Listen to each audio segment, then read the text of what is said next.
Today is the day we take on underwater basket weaving. Get ready, y'all. So what you will need is a bucket or a tub with some water to keep your reed wet, some reed. I got mine from a Cane and Rush store, but they have it online. I've bought it off Amazon before, totally doable. And you will also need some scissors. First, you'll need 4 pieces of reed about the same size and 2 in each hand, and you're gonna cross them. These are going to be called your spokes, and they're going to keep the basket together like bones. So you're going to put one over the other, and this is going to be a little tricky. But you're going to put one over the other and wrap it around behind the 2 on the side, and then over the other one and under the other one. Hopefully you could see that this makes sense. So once you get to the end of that piece, you're just going to tuck it in wherever it fits, basically. Going to tuck it and then pull it nice and tight. Get your stuff a little wet so it's easier to work with it. You're going to have to keep putting the reed into the water to make it easier to handle. But you're going to stick that end piece in and you'll get a cross like this. So once you have your cross, you're going to separate all the spokes. This will help make the basket more circular shape rather than square.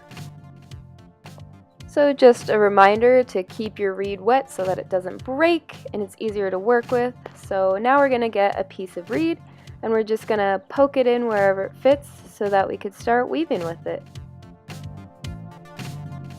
Alright, so just like I said, poke it in wherever it fits, wherever you want to put it.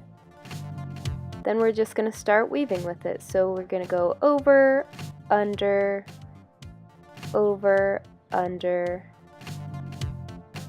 over, under, and just keep repeating the whole over under thing like a normal weaving thing.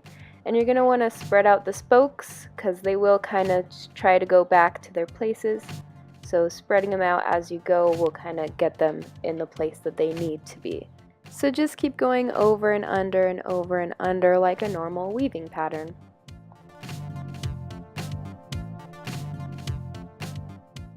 If you start doing this, where they're like two together, it'll start separating. So you want to go back and then fix where you did that.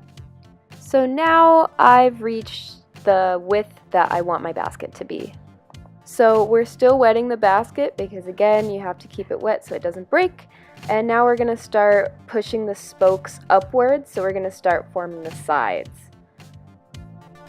So to form the sides you're just going to start weaving like you normally were, but more tighter, and the spokes should start going upwards as you weave.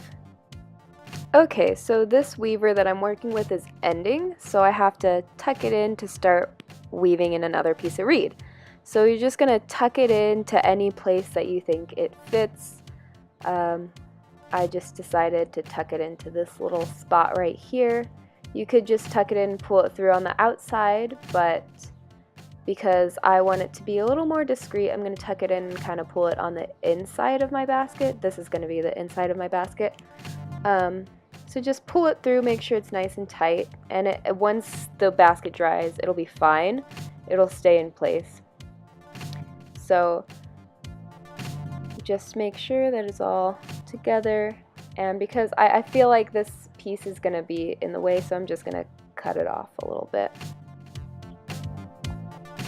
Okay, so to weave in another piece of reed, you're just going to take it and kind of just poke it in to the same spot that you poked in the last piece that ended. I decided to go with this angle for some reason, I don't know. And then you're just going to keep weaving in and out, under, over like you have been doing, and just keep doing that until you reach the height that you want your basket to be.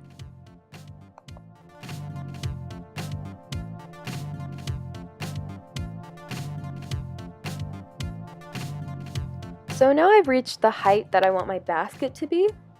So now I'm just going to weave in the spokes and take this piece of reaver and I'm going to cut it just so it's easier to deal with.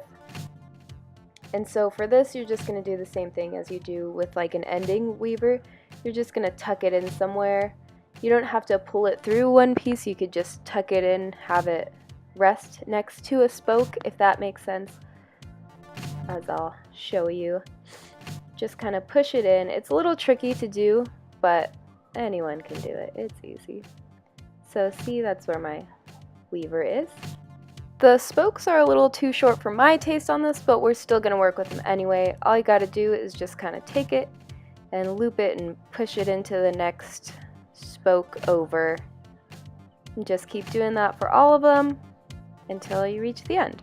It's pretty simple. There's a lot of ways to finish it off, but this one's the easiest way, I think.